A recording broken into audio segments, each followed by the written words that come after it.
lahannya itu berapa ukurannya? Luas lahannya itu 500 hektar. 500 hektar. Iya. Untuk jumlah pohonnya? Jumlah pohonnya yang sudah tertanam sekitar 20.000 batang lebih. Sampai atas itu ya, Pak? Iya, sama. Pertama itu dari apa, Pak? Pertamanya itu ya, Pak, yang masih Cara di menanam. polybag itu ya? Jadi kan kurma tuh ada 3 jenis nih. Iya. Yang pertama dari benih. Oh, benih. Kan di pertanian. Bukan, dari pendidikan. peguruan. Oh, pendidikan. Oke, yang pertama tuh dari benih. Iya.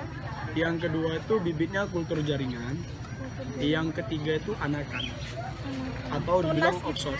Seperti itu contoh. Tuh ada anaknya. Yang di tuh. polybag itu, Pak? Iya, yang lagi dicangkok-cangkok tuh nampak. Oh iya. Oh iya. Kurma tuh di bawahnya ada anaknya gitu. Itu namanya tunas. Tunas. Bisa, anakan bisa. Jadi kurma itu dia memiliki 2 jenis kelamin. Ada jantan, ada betina.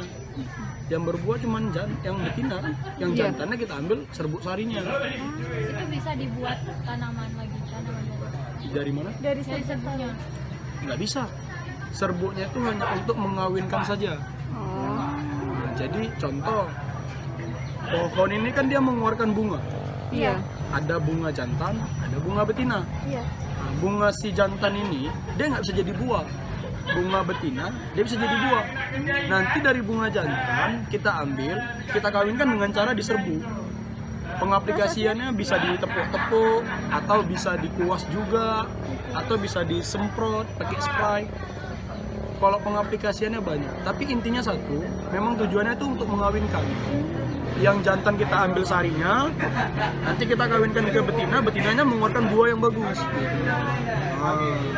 Cara biar melindungi, biar tumbuh gitu gimana, Pak? Kalau untuk penanamannya Iya, ya penanaman. tumbuh ya. Kalau di Indonesia ini tersendiri, kita ini kan iklimnya tropis, Iya. ya kan? Pada Karena kita hujan. jauh lebih bagus daripada di Timur Tengah sana. Jadi di mana aja bisa ditanam, di mana aja bisa ditanam. Nggak ada tanah khusus gitu nggak ya, Nggak Pak? ada, di mana aja. Mungkin kalau untuk di pertanian, tanah yang sekarang ini tanah yang betul-betul sangat buruk. Karena pH-nya cuma 3. Kita butuh pH tuh kalau standar penanaman itu 7. Tujuh. Betul kan? Iya. 7, ini 3 pH-nya. Tapi kok bisa? Ya kita kan kemauan. Kita kemauan ada, kita niatnya ada, kita waktunya ada, lahannya ada, uangnya ada, kita tanam. Apakah ada proses adaptasi untuk kesini, Pak? Ada. Jadi kalau bibit yang dulu kan ini kebun ini berdirinya 2015. 2015. Oke. Penanamannya 2016. Ya kan? 2016 kami itu tanam uji coba dulu. Dari biji kurma yang kami makan. Oh, Kami makan kurmanya, Iya. bijinya kami semai. Ada sekitar 500 batang. itu berhasil ya, Pak? Dari Udah kita tanam. ya, Udah kita tanam sampai sekarang kan 2021. iya. Berarti kita sudah ngerawat tanaman itu selama 5 tahun. Itu pernah berbuah, Pak.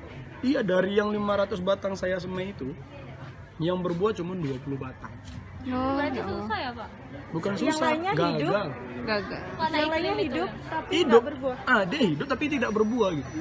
Hidup bagus, sehat, nggak ada masalah, tapi dia tidak berbuah gitu. Iya. Nah, jadi apa sih bang kok bisa sampai nggak berbuah? Karena dia dari benih, begitu. Dia benih. Kalau benih itu jenis kelaminnya kita nggak tahu. Apakah dia jantan, apakah dia betina? Yang kita harapkan kan dia betina supaya bisa menghasilkan buah, kan begitu. Tapi dari yang 500 batang saya tanam 2016 sampai sekarang, jantannya ada 18 batang, betinanya ada 20 batang. Baru ada 38 batang yang udah nampak hasilnya gitu. Walaupun dia jantan, tapi kan udah nampak hasil. Iya. Walaupun dia betina tapi udah nampak buah. Apakah ada Jadi- perbedaannya, Bang, di antara bijinya, betina dan jantan? Nggak ada, memang nggak ada. Itulah kalau kita mulai nanamnya dari biji, kita nggak tahu jenis kelaminnya, itu sia-sia. Ya. Jadi kalau istilahnya itu kita tuh kayak main lotre gitu loh. Mm-mm. Untung nggak Nggak untungan, tahu, ya. tapi kita kan biaya tetap keluar. Biaya penanaman kita keluarkan, biaya perawatan kita keluarkan. Kalau untuk segini banyaknya berapa kalau boleh tahu, Bang? Untuk apa nih biaya apa? Biaya penanamannya. Penanamannya dalam 1 hektar untuk beli benihnya aja. Kalau sekarang ini ya, kalau yang benihnya yang lokal yang dari biji Ya. Itu kalau dalam 1 hektar tuh butuh uang sekitar 15 juta. 15. Belum perawatan. Belum, itu masih bibitnya. Udah perawatannya dalam setahun itu 500.000. Dalam Kurma. setahun 500.000. Satu pohon. Iya, Ini ada 20.000 pohon lebih. iya. Mungkin saya kan sudah ikut dari awal ya bang. Mungkin motivasinya abang buat ini apa?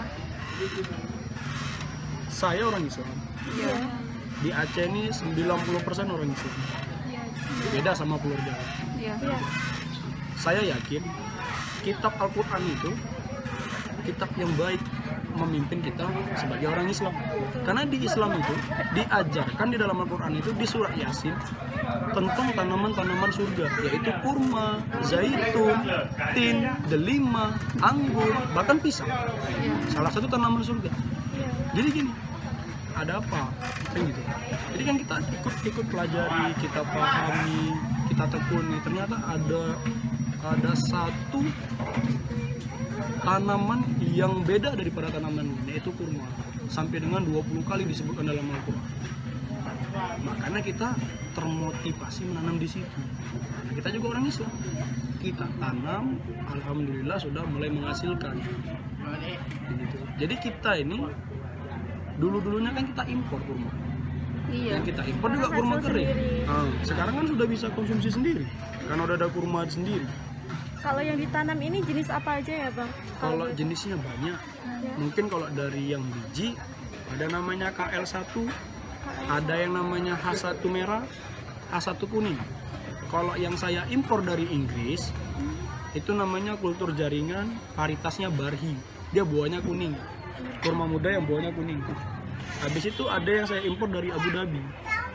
Ada Medzol, ada Ajwa, ada Ganami, ada Kholas, ada Kumidahan.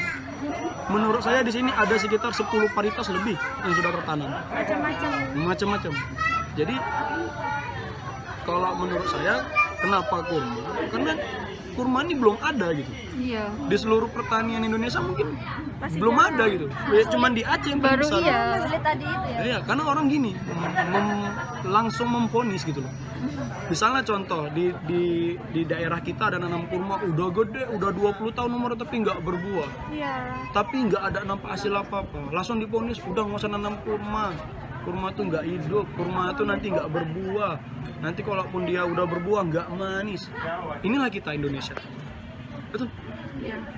Belum mencoba tapi sudah memvonis. Kita di sini konsepnya membuat satu kebun percontohan, yaitu kebun Al-Quran. Jadi sini nanti ke depan 5 sampai dengan 10 tahun lagi ke depan kita sudah ada pohon zaitun sendiri.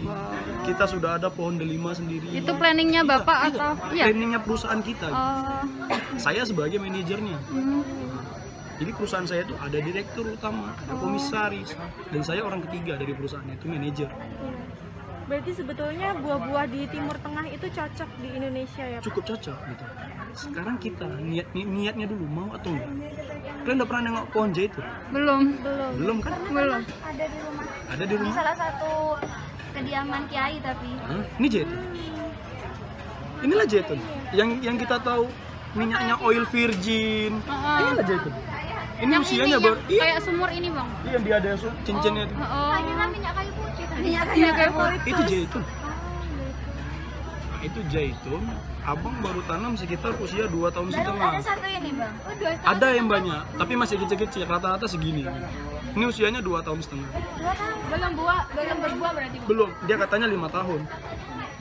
Tapi abang tetap tanam dulu simbolis. Ketika nanti zaitun ini berhasil, abang baru masalkan. Iya. Buka lahan nanti misalnya 10 hektar, zaitun semua. Jadi konsep di sini tuh lahan seluas 500 hektar. Konsepnya itu kebun pertanian yang ada di dalam Al-Quran. Ini konsepnya kita. Apakah awalnya luasnya memang 500 atau bertahap? Bertahap, menambah. 2015 itu berapa? 2015 itu pertama kali masih 40 hektar. 40 hektar. Dah, setelah itu kita garap lagi, kita buka lagi ke masyarakat, kita beli lagi ke masyarakat. Sekarang sudah mencapai 500 hektar. Yang sudah ikut di perusahaan kita itu ada sekitar 200 orang. Jadi pemilik kebun kurma ini bukan 1-2 orang, Oh banyak itu. banyak. Kayak saham gitu. Iya, kayak seperti saham. Jadi contoh saya buah di sini. Oh. kurma tuh setahun cuma sekali, bro. Tahun sekali. Iya, setahun sekali. Satu pohon bisa berbuah banyak atau cuma sekali? Satu pohon itu paling puncak tuh 300 kilo per batang. 300 kilo Iya. banyak. Semua atau satu Satu batang. Satu pohon. Oh, satu batang. Satu batang itu dia bisa menghasilkan buah sebanyak 300 kilo. 1 kilo harganya di Aceh 300.000. Wow. 200 ribu. Berarti kalau satu batang itu menghasilkan 90 juta. Oh iya, mantap ya. Diekspor juga Tahun Enggak, di sini habis. aja. Habis langsung di Aceh. Ini sudah bisa berbuah apa belum yang ini? Kalau di sini seharusnya sudah. Cuma ini kan tanaman biji, kayak saya bilang. Tanaman biji ini kita nggak tahu dia jantan atau betina. Jadi kita tanam aja dulu. Ya tiba-tiba waktu udah masuk usia 3 tahun, alhamdulillah betina. Ya berbuah. berbuahnya itu 3 tahun dari Iya, penanaman. dari penanaman. Setelah penanaman 3 tahun kita rawat, kita tanam di tanah, kita rawat, kita kasih pupuk, kita siram. Baru nanti kelihatan dia jantan atau betina. Kalau dari biji. Iya. Tapi kalau yang impor, tanam satu batang aja sudah pasti berbuah. Udah pasti Sudah pasti. Itu pupuknya ada pupuk khusus atau enggak? Kalau saya pribadi tidak ada. Bebas. Semuanya sama. Semuanya sama. Cuman hidup saya itu di organik. Oh. Saya tidak menggunakan kimia. Pakai apa? Saya salah satu anti kimia. Oh. Organik itu banyak. Ada limbah dari pertanian, ada limbah dari peternakan, ada limbah dari pasar, ada juga limbah dari rumah tangga. Semuanya bisa Iya, digunakan. semua bisa dimanfaati. Misalnya contoh, kita kan sering nyuci air beras. Iya. Iya. Itu kan namanya di Jawa tuh air leri. Iya, Ya kan? betul. Itu bagus buat tanaman. Coba aja siram ke tanaman. Tanaman apa aja? Iya, disiram. iya. Itu bagus. Bikin subur gitu. Iya, itu namanya POC, pupuk organik cair. Kita buat nanti nama pupuknya POC, pupuk organik cair. Bahan bakunya apa?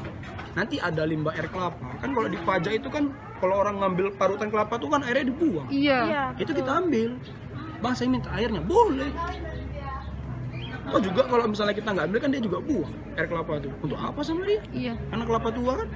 Kita ambil, kita tambahi buah-buahan. Kita pergi ke pajak buah.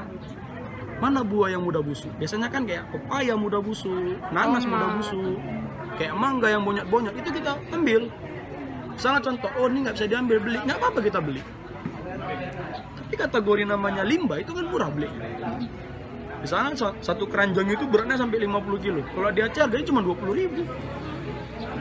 Udah, Pupuk. iya kita buka, kita potong-potong kecil-kecil, masukkan air kelapa tadi, masukkan air cucian beras tadi, kasih kandungan glukosa. Glukosa itu kayak molasses, kayak gula aren, itu kan mengandung glukosa. Iya. Iya.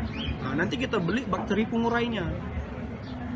Diolah lagi. Masih dikelola lagi, namanya fermentasi selama 1 bulan. Nah, nanti setelah 1 bulan kita buka, baru kita aplikasi ke tanaman.